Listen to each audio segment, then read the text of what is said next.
Remember stepping into your grandmother's kitchen on Christmas morning? The kitchen air shimmered with the bright scent of oranges, as if the house itself was holding its breath for Christmas morning. When I was a girl, Christmas didn't come in boxes or blinking lights. On the counter sat cranberry fluff salad, gleaming like a crown jewel of December. In 1950, 30 salads ruled the holiday table. Your grandmother shaped them with devotion and served them like gifts. They weren't just food, they were Christmas. Now they've vanished, like the grandmother has, her laughter gone, her hands no longer guiding the kitchen. These will break your heart and remind you of what vanished from our tables, and also from us. Let's begin with number 1. Walk into any 1950s Christmas kitchen and you'd see lime jello shimmering in a ring mold on the counter. The bright green gelatin held perfect pear halves suspended like ornaments inside. A box of lime jello cost 10 cents and 1 can of pears cost 25 cents. That's 35 cents to feed 12 people. 3 cents per person for a salad that looked fancy. But here's what made this essential.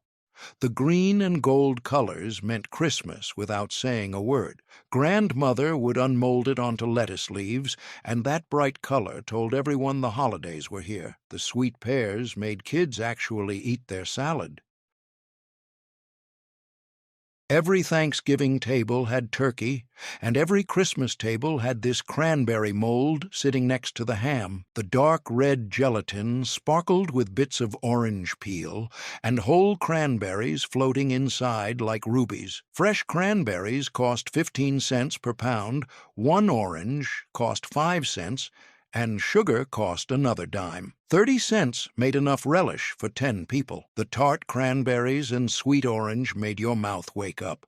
Grandmother would grind the raw cranberries and orange together using a hand crank meat grinder. The mixture would sit overnight with sugar, turning the sharp cranberry taste into something magical. Then they'd fold it into lemon jello and pour it into molds. The grinding took 20 minutes of hard work. Your arm would ache, but that relish tasted better than anything from a can. This wasn't just cranberry sauce. It was proof someone spent time making Christmas special for you. Christmas dinner meant Waldorf salad appeared in a cut glass bowl, the apples and celery mixed with tiny marshmallows and chopped walnuts. The creamy dressing coated everything white. 2 apples cost 10 cents, celery cost 5 cents, walnuts cost 20 cents, and marshmallows cost 15 cents. 50 cents fed 8 people. The crunch of apples and nuts made every bite different. Grandmothers would dice the apples small so kids couldn't pick them out. They'd toss everything with mayonnaise and a spoonful of sugar. The marshmallows turned the whole thing into something between salad and dessert. The name said it all. Perfection salad sat on the table in a tall mold, the clear lemon gelatin showing off shredded cabbage, diced celery, and strips of pimento like stained glass. Every ingredient stayed exactly where Grandma put it. Cabbage cost 5 cents. Celery cost 5 cents, 1 jar of pimentos cost 12 cents, and lemon jello cost 10 cents. 32 cents fed 10 people. The vinegar in the gelatin made it taste tangy instead of sweet. Grandmother would shred the cabbage paper thin using a knife that could split a hair. The vegetables had to be dry or they'd make the gelatin watery. They'd arrange everything in layers so each slice looked like a picture. Christmas meant frozen fruit salad appeared on plates still cold from the freezer, the cream cheese and whipped cream frozen into something between ice cream and salad. Bright red cherries and yellow pineapple chunks dotted every slice.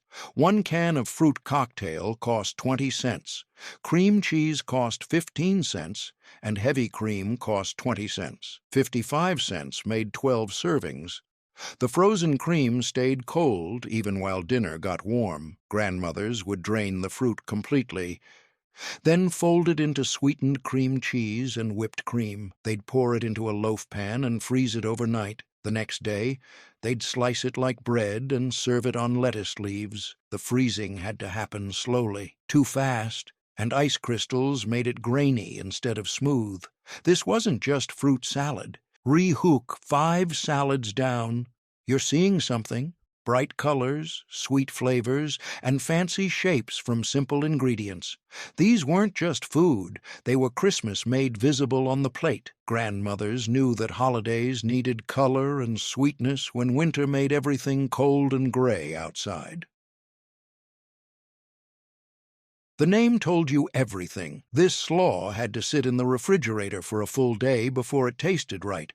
Shredded cabbage, onions, and bell peppers soaked in a sweet sour dressing that got better as time passed. 1 cabbage cost 8 cents, an onion cost 3 cents, a bell pepper cost 5 cents, and the vinegar and sugar cost another 10 cents.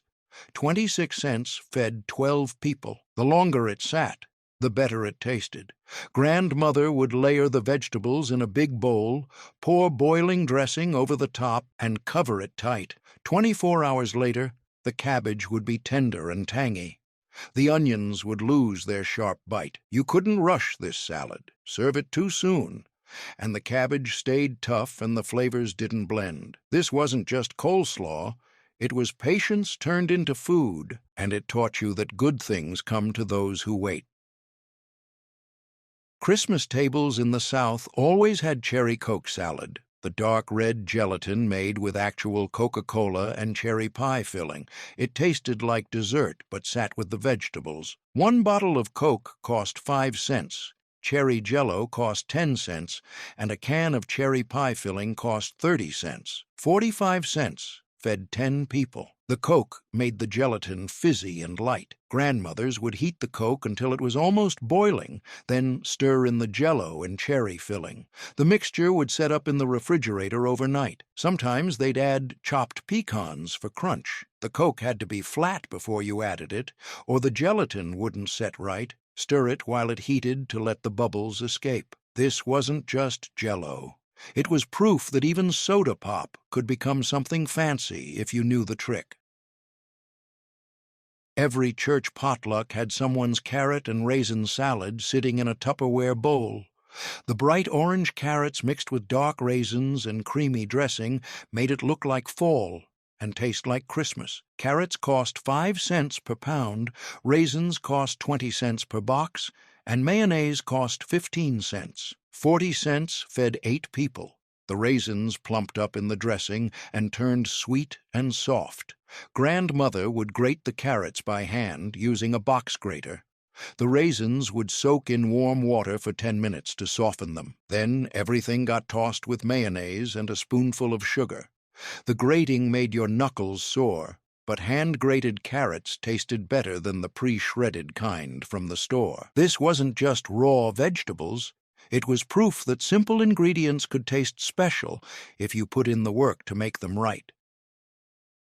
Ribbon salad looked like Christmas wrapped in gelatin, 3 layers of different colors stacked on top of each other. Red on bottom, white cream cheese in the middle, and green on top. Every slice showed all 3 ribbons. 3 boxes of jello cost 30 cents, cream cheese cost 15 cents, and crushed pineapple cost 20 cents. 65 cents fed 12 people. Each layer had to set completely before you added the next one. Grandmothers would make the first layer and chill it for 2 hours. Then they'd spread the cream cheese mixture on top and chill that. Finally, the top layer went on. The whole process took 6 hours. Rush it, and the layers would mix together instead of staying separate. Patience made it perfect. This wasn't just jello. It was proof that beautiful things take time, and Christmas was worth waiting for. Christmas in the South meant ambrosia salad appeared in a crystal bowl, the white coconut and orange segments mixed with miniature marshmallows. The name meant food of the gods, and kids believed it. 4 oranges cost 20 cents, coconut cost 15 cents, marshmallows cost 15 cents, and sour cream cost 20 cents. 70 cents fed 10 people. The coconut stuck to everything and made each bite taste tropical. Grandmother would peel and section the oranges by hand, removing every bit of white pith. They'd fold in the coconut, marshmallows, and sour cream gently, preserving the orange segment's integrity. The mixture would chill overnight in the refrigerator so the flavors could blend properly and the marshmallows could soften slightly. The orange sections had to be perfect. No seeds, no membrane, no bitter white pith, just pure fruit glistening in the bowl. That attention to detail was what separated adequate ambrosia from the kind that made people ask for the recipe. That's what made it taste like heaven. This wasn't just fruit and coconut thrown together. It was proof that something simple could taste divine if you took care making it. The labor of hand-sectioning oranges, the patience of overnight chilling, the precision of proper proportions, these transformed ordinary ingredients into something worthy of its mythological name. 10 salads down. Everyone used gelatin, cream, or mayonnaise to turn simple ingredients fancy. These weren't accidents. Grandmother knew that Christmas needed special food, not just more food. They turned carrots into celebration and jello into joy. The next 10 show how they made magic from nothing. The surprise in this salad was cottage cheese mixed right into lime jello, creating something that looked wrong but tasted right. The white lumps of cheese floated in bright green gelatin like clouds in a summer sky. Lime jello cost 10 cents. Cottage cheese cost 25 cents, and a can of crushed pineapple cost 20 cents. 55 cents fed 10 people. The cottage cheese added protein and made the salad more filling than plain jello. Grandmothers would let the jello get syrupy thick before folding in the cottage cheese and pineapple. If you added it too soon, the cheese would sink to the bottom. If you waited too long, the jello would be too firm to mix. The timing had to be perfect. Grandmother would serve this on lettuce leaves with a dollop of mayonnaise on top. The combination of sweet jello, tangy cheese, and creamy mayonnaise made your mouth confused in the best way. The trick was using small curd cottage cheese. Large curds looked lumpy and strange. Small curds disappeared into the gelatin and made it look smooth. This wasn't just weird jello. It was proof that Grandmother knew how to make cheap cottage cheese taste fancy by hiding it in something sweet and colorful. Christmas meant cranberry fluff appeared in a cut glass bowl, the pink mixture so light it almost floated off the spoon. Ground cranberries mixed with marshmallows, whipped cream, and crushed pineapple created something between salad and cloud. Fresh cranberries cost 15 cents per pound, marshmallows cost 15 cents, pineapple cost 20 cents, and heavy cream cost 20 cents. 70 cents fed 12 people. The cranberries turned everything pink and added a tart bite that balanced the sweet marshmallows. Grandmother would grind the raw cranberries using a hand-crank meat grinder, then mix them with sugar and let them sit overnight. The next day, they'd fold in miniature marshmallows that had been cut in half. The marshmallows would absorb the cranberry juice and turn pink. Finally, they'd fold in whipped cream and crushed pineapple. The grinding took arm strength. The crank would stick when you hit a tough cranberry, but that fresh cranberry taste was worth the work. The salad had to be made the day before serving. The marshmallows needed time to soften and turn pink. Serve it too soon, and you'd have hard white marshmallows instead of soft pink ones. This wasn't just cranberries and cream. It was proof that patience and planning made Christmas special. Summer cucumbers in winter, jello seemed wrong. But this salad appeared on Christmas tables anyway. The pale green gelatin held paper-thin cucumber slices arranged in perfect circles. The center of the ring mold filled with cream cheese mixed with mayonnaise. Lime jello cost 10 cents. 2 cucumbers cost 10 cents. Cream cheese cost 15 cents. And mayonnaise cost 10 cents. 45 cents fed 10 people. The cucumbers stayed crisp even inside the gelatin, giving you something to crunch. Grandmothers would peel the cucumbers and slice them so thin you could almost see through them. They'd arrange the slices in the bottom of the mold before pouring the gelatin over them. The pattern had to be perfect because it would show when you unmolded it. The cream cheese mixture in the center had to be the right consistency, soft enough to spread, but firm enough to hold its shape. Too soft, and it would ooze out when you sliced the ring. Grandmother would unmold this onto a platter lined with dark green lettuce leaves. The pale green ring on dark green lettuce looked like a Christmas wreath. This wasn't just cucumbers in jello. It was proof that vegetables could look fancy enough for a holiday table. This salad caused fights at Christmas dinner because half the family said it was dessert and the other half said it belonged with the vegetables. 3 layers told the story: crushed pretzels and butter on bottom, sweetened cream cheese in the middle, and strawberry jello with frozen berries on top. Pretzels cost 20 cents, butter cost 30 cents, cream cheese cost 15 cents, strawberry jello cost 10 cents, and frozen strawberries cost 40 cents. $1.15 fed 12 people. The salty pretzels against sweet strawberries made your taste buds wake up. Grandmother would crush the pretzels in a paper bag using a rolling pin. The crushing had to be just right. Not powder, not whole, but somewhere in between. They'd mix the crumbs with melted butter and press them into a pan like a pie crust. That layer baked until it was crispy. The cream cheese layer had to be spread carefully so it covered every bit of the pretzel crust. Any gaps, and the strawberry jello would seep through and make the pretzels soggy instead of crunchy. Grandmothers cried when their granddaughters didn't want to learn this recipe. It meant something about Christmas was dying, and they couldn't stop it. This wasn't just salad or dessert. It was proof that some things are too special to fit in just one category.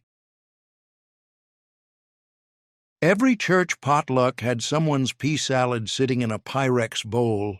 The bright green peas mixed with crispy bacon, diced cheese, and creamy dressing. Kids who said they hated peas would eat this one. Frozen peas cost 20 cents, bacon cost 35 cents, cheddar cheese cost 25 cents, and mayonnaise cost 15 cents. 95 cents fed 10 people. The bacon made everything taste better, even vegetables kids normally refused. Grandmother would cook the bacon until it was almost burned, then crumble it into tiny pieces. The peas stayed frozen until the last minute so they wouldn't get mushy. The cheese got cut into small cubes. Everything mixed together with mayonnaise and a spoonful of sugar. The secret was not cooking the peas at all. Frozen peas would thaw in the salad and stay bright green and slightly crunchy. Cooked peas turned gray and mushy. The salad had to sit in the refrigerator for at least 2 hours before serving. The flavors needed time to blend, and the peas needed time to thaw. This wasn't just peas with bacon. It was proof that the right additions could make kids eat vegetables without complaining, and that made Christmas dinner peaceful for everyone. 15 salads down. You're seeing the pattern now. Sweet and salty together, soft and crunchy mixed, cold and creamy blended. Grandmother understood that interesting textures made people eat things they normally wouldn't. They turned ordinary ingredients into something your mouth wanted to explore. This salad melted on your tongue like ice cream but sat on the plate like vegetables. Orange sherbet mixed with crushed pineapple and miniature marshmallows created something cold and sweet that made hot Christmas dinner more bearable. Orange sherbet cost 35 cents per pint, crushed pineapple cost 20 cents, and marshmallows cost 15 cents. 70 cents fed 8 people. The sherbet had to stay frozen until the last possible minute or it would turn into orange soup. Grandmothers would let the sherbet soften just enough to stir, then quickly fold in the drained pineapple and marshmallows. They'd spread it in a pan and refreeze it immediately. An hour before dinner, they'd cut it into squares and serve it on lettuce leaves. The timing was everything. Too soft, and it would melt before people finished eating their ham. Too hard, and you couldn't cut it into neat squares. Grandmother would make this the day before Christmas and keep it in the coldest part of the freezer. They'd wrap it in wax paper so it wouldn't pick up freezer smells. This wasn't just sherbet pretending to be salad. It was proof that something frozen and sweet could make a hot meal better by giving you a cold break in the middle. Raw broccoli and cauliflower seemed strange on a Christmas table, but this salad appeared anyway. The green and white florets mixed with bacon, raisins, and a sweet mayonnaise dressing. The crunch made it different from every other soft, creamy salad. Broccoli cost 15 cents. Cauliflower cost 15 cents. Bacon cost 35 cents. Raisins cost 20 cents. And mayonnaise cost 15 cents. $1 fed 12 people. The raw vegetables stayed crispy even after sitting in dressing for hours. Grandmother would cut the broccoli and cauliflower into tiny florets, each one small enough to fit on a fork. The bacon had to be extra crispy, so it would stay crunchy in the dressing. The raisins added unexpected sweetness that made kids actually eat their broccoli. The dressing was the secret. Mayonnaise, sugar, and vinegar mixed until it was sweet and tangy at the same time. Too much vinegar and it was sour. Too much sugar, and it was like eating candy. The salad had to be made at least 4 hours before serving. The vegetables needed time to absorb the dressing and soften slightly, but not too soft. They had to stay crunchy. This wasn't just raw vegetables. It was proof that broccoli could taste good if you added enough bacon and sugar. Fresh cranberries and apples came together in this salad that tasted like fall but appeared at Christmas. The cranberries got ground up with whole oranges, then mixed with diced apples and folded into whipped cream. The result was pink, fluffy, and tart sweet. Cranberries cost 15 cents per pound, apples cost 10 cents per pound, oranges cost 5 cents each, sugar cost 10 cents, and heavy cream cost 20 cents. 60 cents fed 10 people. The raw cranberries made your mouth pucker, but the sugar and cream made them bearable. Grandmothers would grind the cranberries and whole oranges together using a hand-crank meat grinder. The orange peel added bitter notes that balanced the sweet. They'd mix in sugar and let it sit overnight. The next day, they'd fold in diced apples and whipped cream. The apples had to be tart, Granny Smith or Jonathan. Sweet apples made the whole thing too sugary. The apples also had to be cut small, so every spoonful had apple, cranberry, and cream together. The grinding was hard work. Your arm would ache after pushing a pound of cranberries through the grinder. But that fresh taste was worth it. This wasn't just cranberry sauce with apples. It was proof that sour and sweet together made something better than either one alone. The 1950s brought pistachio pudding mix, and Grandmother immediately turned it into salad. The bright green fluff mixed with crushed pineapple, miniature marshmallows, and whipped topping created something that looked radioactive but tasted like heaven. Pistachio pudding mix cost 25 cents, crushed pineapple cost 20 cents, marshmallows cost 15 cents, and Cool Whip cost 40 cents. $1 fed 12 people. The pudding mix turned everything green, not natural green, but bright artificial green that kids loved. Grandmother would mix the dry pudding powder directly into the crushed pineapple without adding milk. The pineapple juice would dissolve the powder and make it thick. Then they'd fold in marshmallows and Cool Whip. The whole thing took 5 minutes to make. The trick was not adding any liquid except the pineapple juice. Add milk, and it would be too thin. The pineapple juice was exactly enough to make it the right consistency. The salad had to chill for at least 2 hours. The marshmallows needed time to absorb the pudding flavor and soften. Fresh marshmallows stayed hard and white. After 2 hours, they turned soft and pale green. This wasn't just pudding mix and Cool Whip. It was proof that modern convenience foods could make old-fashioned grandmother lives easier without making the food taste worse. Dark red, Bing cherries suspended in cherry, jello created a salad that looked like stained glass. The whole cherries floated in the clear red gelatin, each one visible and perfect. Cream cheese and pecans added white and brown spots throughout. Cherry jello cost 10 cents. Canned Bing cherries cost 40 cents. Cream cheese cost 15 cents, and pecans cost 30 cents. 95 cents fed 10 people. The dark cherries looked fancy and tasted expensive, even though they came from a can. Grandmothers would drain the cherries and save the juice to use as part of the liquid for the jello. The cream cheese got softened and mixed with chopped pecans, then formed into small balls. The cherry jello would get syrupy thick, then the cherries and cream cheese balls would be folded in carefully so they stayed suspended throughout. The timing was critical. Add the cherries too soon, and they'd sink to the bottom. Add them too late, and the jello would be too firm to mix. You had to catch it at exactly the right moment. Grandmother would serve this in individual molds so each person got their own perfect portion, with cherries distributed evenly throughout. This wasn't just canned cherries in jello. It was proof that timing and patience could make something ordinary look extraordinary. 20 salads down. Every salad so far proved the same thing. Grandmother knew how to make cheap ingredients look expensive. They knew how to make vegetables taste like dessert. They knew how to make Christmas special even when money was tight. 10 salads left, and they're the most forgotten. Buttermilk in salad seemed wrong, but this dish appeared on every Southern Christmas table.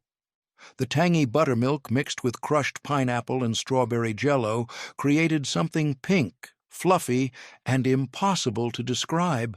It tasted like summer in the middle of winter. Buttermilk cost 20 cents per quart.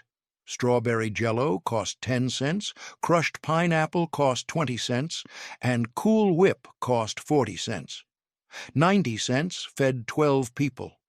The buttermilk added a sour tang that cut through all the sweetness of other Christmas foods.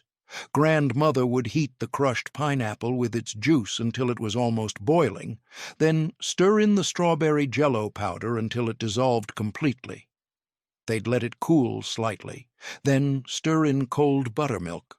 The mixture would start to thicken immediately because the acid in the buttermilk reacted with the gelatin. Finally, they'd fold in Cool Whip and pour everything into a mold. The buttermilk had to be cold, or the jello would set up too fast and turn lumpy. The Cool Whip had to be folded in gently, or it would deflate, and the salad wouldn't be fluffy. Every step required attention and care. The salad would set up in about 2 hours instead of the usual 4 because the buttermilk made the gelatin firm faster. That meant you could make it the same day as dinner if you forgot to make it the night before, though grandmothers never forgot. They made it the night before anyway because proper planning was a point of pride.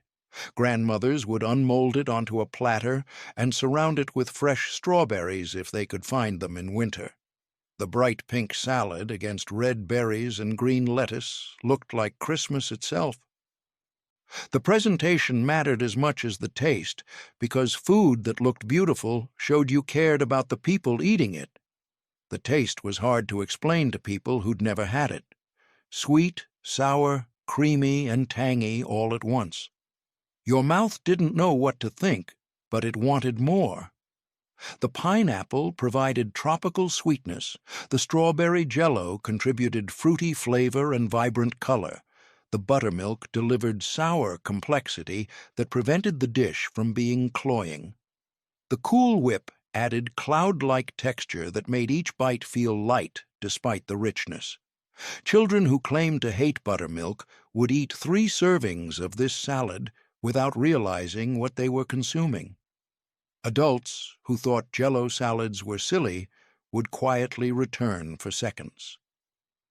The dish converted skeptics through the simple power of balanced flavors and careful preparation. This wasn't just Buttermilk trying to be fancy. It was proof that sour ingredients could make sweet things taste better by giving them balance and depth.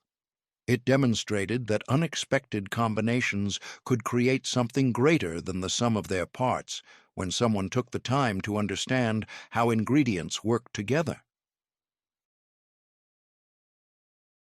Shrimp in gelatin seemed fancy enough for Christmas Eve dinner. The pink shrimp suspended in lemon jello with celery and onions created something that looked expensive but cost less than $1 to make. This was the salad that made guests think you spent more money than you did. Canned shrimp cost 50 cents, lemon jello cost 10 cents, celery cost 5 cents, an onion cost 3 cents, and mayonnaise cost 15 cents. 83 cents fed 8 people. The shrimp made it feel like a special occasion instead of just another meal. Grandmother would drain the canned shrimp and remove any black veins or pieces of shell. The shrimp would get chopped into small pieces so every bite of salad had some. The celery and onion would be diced fine so they'd distribute evenly throughout the gelatin. The lemon jello would be made with half the normal amount of water so it would be extra firm and able to hold the heavy shrimp without them sinking to the bottom. Once the jello got syrupy thick, the shrimp, celery, and onion would be folded in carefully. The mixture would pour into a ring mold and chill overnight. The next day, the mold would be unmolded onto a platter lined with lettuce leaves. The center of the ring would be filled with mayonnaise mixed with a little lemon juice and paprika. The pink shrimp in pale yellow gelatin looked like something from a fancy restaurant. The trick was using good quality canned shrimp. Cheap shrimp tasted fishy and ruined the whole salad. Better brands cost more but tasted clean and sweet. Some grandmother added a tablespoon of horseradish to the mayonnaise in the center. The sharp horseradish cut through the rich shrimp and made the whole thing taste more interesting. This wasn't just canned shrimp in jello.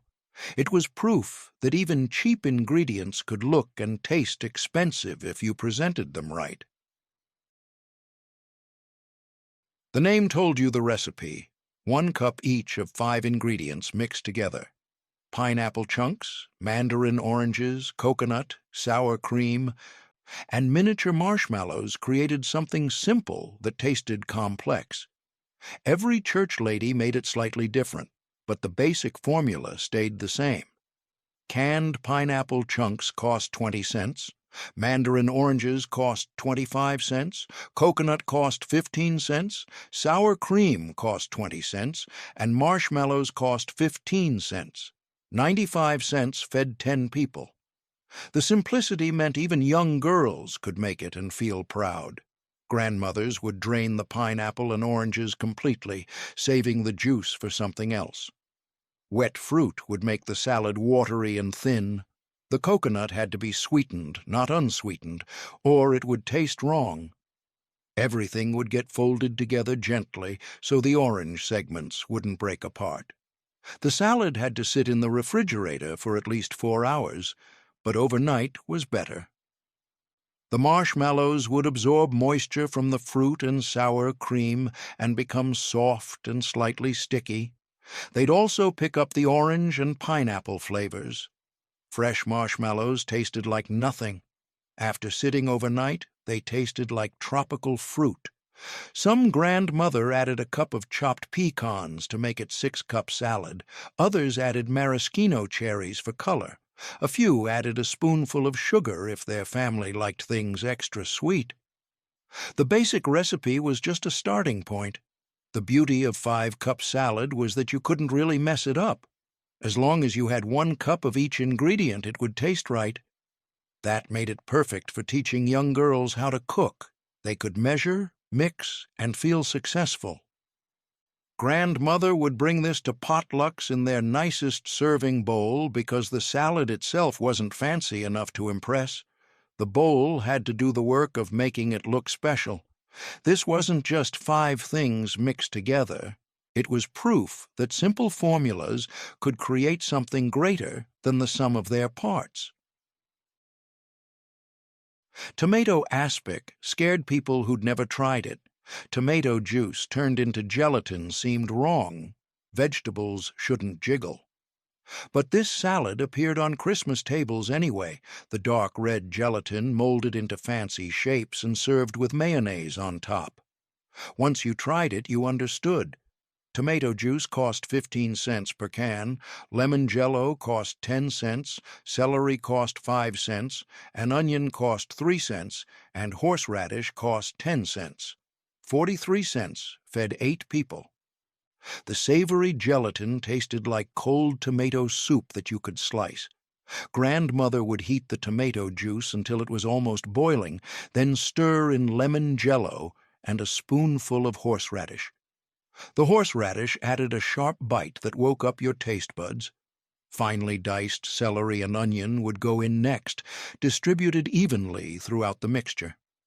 The combination would pour into individual molds or one large ring mold, depending on the occasion and the cook's preference.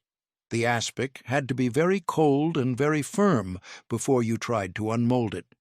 Tomato gelatin was softer than fruit gelatin and would fall apart if you rushed it.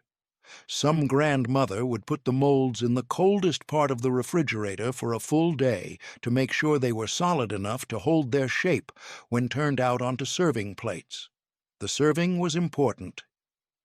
Each portion would sit on a crisp lettuce leaf with a dollop of mayonnaise on top. Some grandmother mixed the mayonnaise with a little horseradish to make it spicy and complement the aspic's flavor. Others left it plain so people could taste the tomato clearly without interference. Men especially loved tomato aspic because it wasn't sweet like all the other salads. It tasted like real food, not dessert, pretending to be vegetables. Boys who refused to eat fruit salad would eat tomato aspic without complaining because it seemed more like something substantial rather than something pretty. The taste was savory, slightly sour from the lemon jello, and sharp from the horseradish. The celery added crunch and freshness. The onion provided depth and complexity. It cleansed your palate between bites of rich ham and sweet potatoes, cutting through the heaviness of the meal. Some families served it as a first course, letting the sharp flavors prepare the mouth for the feast to come. Others placed it on the table alongside other salads, providing contrast to the sweet ambrosia and fruity congealed salads. Either way, it served an important purpose in the meal's composition. This wasn't just tomato juice and gelatin. It was proof that not every salad had to be sweet, and sometimes savory was exactly what Christmas dinner needed. It demonstrated that gelatin could be a vehicle for sophisticated flavors when treated as a culinary technique rather than just a way to make food wiggle and shine. The name came from the bright yellow color. Lemon jello, mixed with crushed pineapple and shredded carrots, created something that looked like sunshine on a plate. The carrots added crunch, and the pineapple added sweetness. Kids would eat their vegetables without knowing they were eating their vegetables. Lemon jello cost 10 cents, crushed pineapple cost 20 cents, and carrots cost 5 cents per pound. 35 cents fed 10 people. The carrots had to be shredded fine so they'd distribute evenly and not clump together. Grandmothers would peel and shred the carrots using a box grater. The shredding took time and made your knuckles sore, but hand-shredded carrots tasted better than store-bought. The pineapple would be drained well so it wouldn't make the gelatin too thin. The lemon jello would be made according to package directions, then chilled until it was syrupy thick. The timing was everything. If you added the carrots and pineapple too soon, they'd sink to the bottom. If you waited too long, the jello would be too firm to stir. You had to catch it at exactly the right moment when it was thick like egg whites, but still pourable. Some grandmother would fold in a cup of miniature marshmallows along with the carrots and pineapple. The marshmallows would add little pockets of sweetness throughout. Others would add chopped pecans for crunch. The salad would be unmolded onto a platter and served with mayonnaise on the side. The bright yellow gelatin on dark green lettuce looked cheerful and happy. That's why it was called sunshine salad. It brought light to the winter table. The taste was sweet and slightly tangy from the lemon. The carrots added an earthy flavor that grounded all the sweetness. The pineapple made it tropical and interesting. This wasn't just carrots hiding in jello. It was proof that you could make kids eat healthy food by disguising it as something fun and colorful. Grandmother would heat the apricot nectar until it was almost boiling, then stir in orange jello until it dissolved completely, creating a beautiful golden liquid. The mixture would cool to room temperature while they softened the cream cheese to make it easier to blend without lumps. The cream cheese would be beaten with a fork until it was smooth and fluffy with no hard pieces remaining.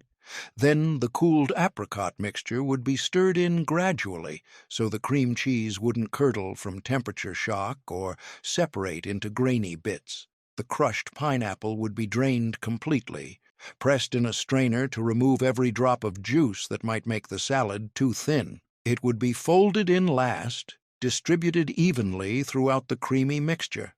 The combination would pour into a ring mold and chill overnight until completely firm. The next day, it would unmold into a smooth, pale orange ring that looked like something from a fancy hotel restaurant rather than a home kitchen. The cream cheese made the texture completely different from regular jello salad. Instead of clear and jiggly, this was opaque and smooth, almost like a mousse or panna cotta. It would slice cleanly instead of wobbling on the plate, holding its shape with dignity and elegance. Some grandmother would fill the center of the ring with fresh fruit, strawberries, grapes, and orange sections arranged in a careful pattern that looked like a flower or wreath. Others would fill it with more of the apricot mixture, creating a layered effect. A few would pipe whipped cream around the edges, adding extra richness and visual appeal. The taste was delicate and refined, nothing like the bold, assertive flavors of cherry or lime jello salads. Not too sweet, not too tart, just perfectly balanced with subtle complexity. The apricot flavor was grown up and sophisticated, not childish like cherry or strawberry. The cream cheese added richness without heaviness. The pineapple provided tropical sweetness and slight acidity that brightened the whole dish. This salad occupied a special place on the Christmas table. It was the one that looked most expensive and tasted most refined.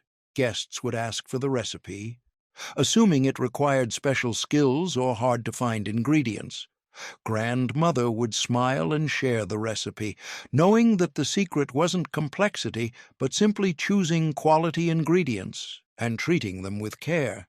This wasn't just apricot nectar and gelatin. It was proof that spending a little more on better ingredients made a big difference in how special something tasted and looked, and that elegance came from restraint and balance rather than elaborate decoration. Red-hot candies melted into the jello turned this salad bright red and gave it a spicy cinnamon flavor that made it taste like Christmas itself. Diced apples added crunch and sweetness. The combination of sweet, spicy, and crunchy made every bite interesting. Red-hot candies cost 10 cents, lemon jello cost 10 cents, apples cost 10 cents per pound, and walnuts cost 25 cents. 55 cents fed 10 people. The red hots gave the salad a bright, almost artificial red color that kids loved and that looked festive on the Christmas table. Grandmothers would heat water until it was boiling, then add the red-hot candies and stir until they dissolved completely, which took several minutes of constant stirring. The water would turn bright red and smell like cinnamon so strongly that it filled the entire kitchen. They'd add lemon jello and stir until that dissolved too, creating a mixture that was intensely flavored and brilliantly colored. The mixture would cool to room temperature before adding the fruit. The apples would be peeled and diced small, about the size of a pea, so every spoonful of salad would contain apple pieces. They had to be small so they'd distribute evenly throughout the gelatin instead of sinking to the bottom or floating to the top. The apples would be tossed with a little lemon juice to keep them from turning brown and to add extra tartness. Once the jello mixture was syrupy thick, but not fully set, the apples and chopped walnuts would be folded in carefully to distribute them evenly. The salad would set up in the refrigerator overnight, firming completely. The apples would stay crisp even inside the gelatin, providing textural contrast with every bite. The walnuts would add a bitter note that balanced the sweet candy flavor and prevented the salad from being cloying. Some grandmother would make this in individual molds shaped like bells or stars for Christmas, turning each serving into a festive presentation. The bright red gelatin in a festive shape made it look special and holiday appropriate, something that clearly belonged on a celebration table rather than an everyday meal. Others would use a ring mold and fill the center with cottage cheese or cream cheese for additional richness and visual appeal. The taste was intensely cinnamon, not subtle at all, but bold and assertive. Your mouth would tingle from the spice, which was much stronger than regular cinnamon flavoring could achieve. The apples provided relief from the strong flavor with their natural sweetness and crisp texture. The walnuts added earthiness and a slight bitterness that made the salad more complex and sophisticated than you'd expect from something made with candy. This wasn't just red jello with apples thrown in randomly.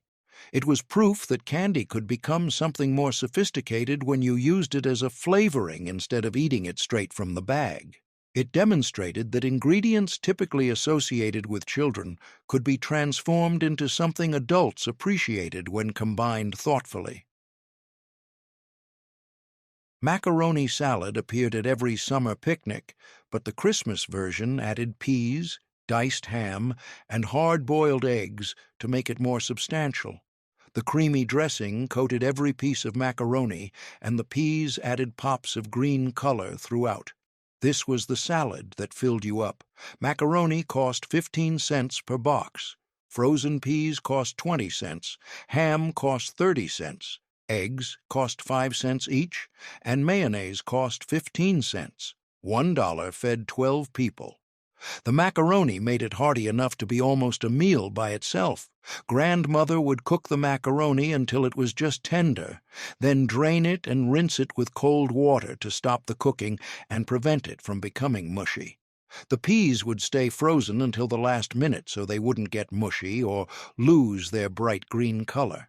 The ham would be diced into small cubes, about the same size as the macaroni, so every bite had balanced proportions. The eggs would be hard-boiled, peeled, and chopped into pieces that distributed throughout the salad.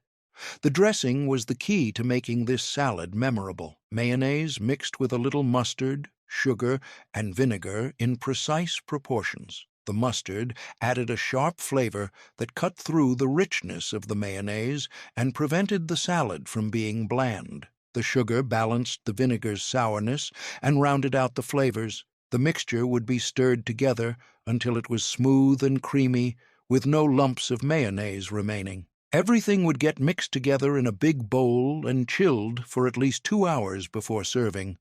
The macaroni would absorb some of the dressing and soften slightly, becoming more flavorful. The peas would thaw gradually and add their sweet flavor without becoming waterlogged. The ham and eggs would make it substantial and filling enough that it could almost serve as a main dish rather than just a side. Some grandmother added diced celery for crunch or sweet pickle relish for tang and additional flavor complexity. Others added shredded cheese or diced onions depending on family preferences.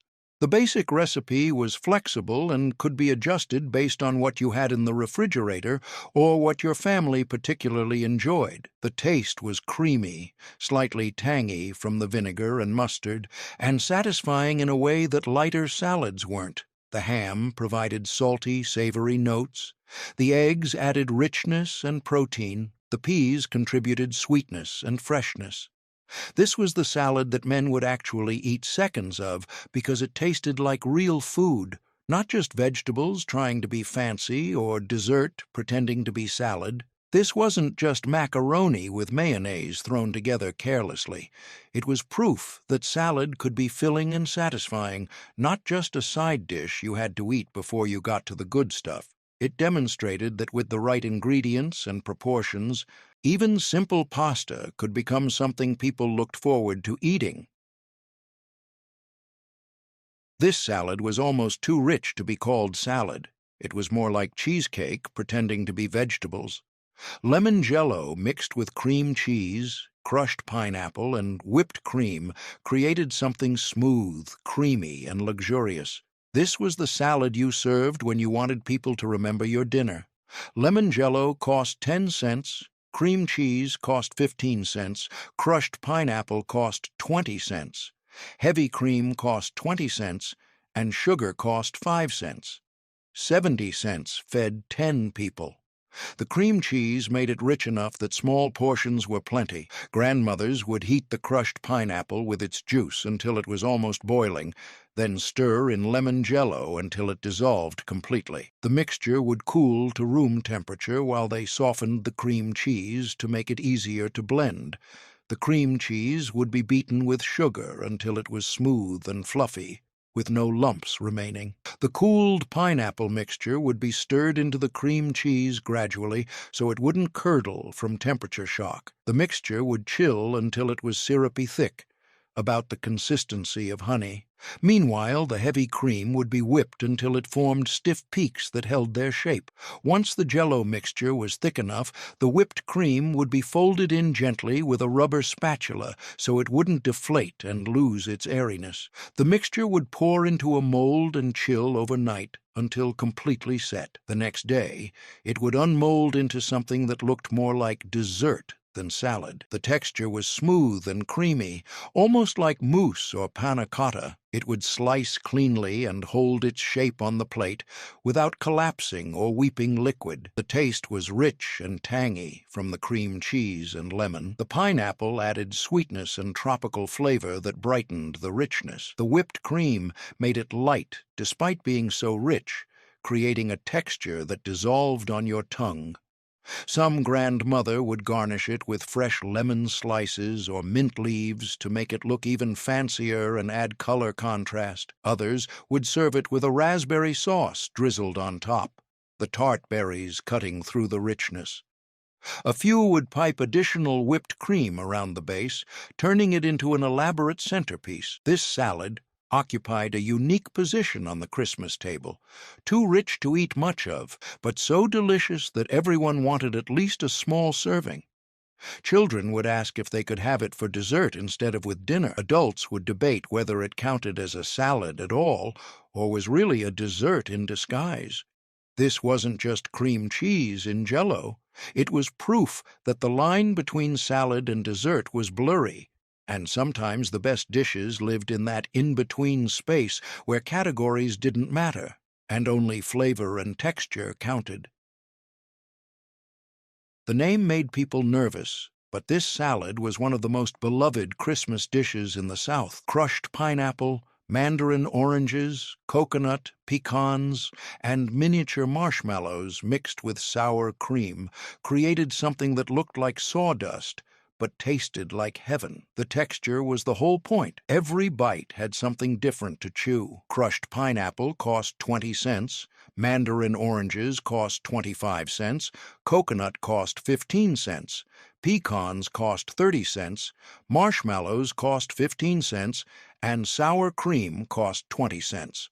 $1.25 fed 12 people. The combination of textures, soft marshmallows, crunchy pecans, chewy coconut, made it interesting from start to finish. Grandmother would drain the pineapple and oranges completely, squeezing them in a clean dish towel to get out every drop of juice. Wet fruit would make the salad soupy instead of thick, and would prevent it from holding together properly. The coconut had to be sweetened, not unsweetened, because unsweetened coconut was too dry and bitter for this sweet salad.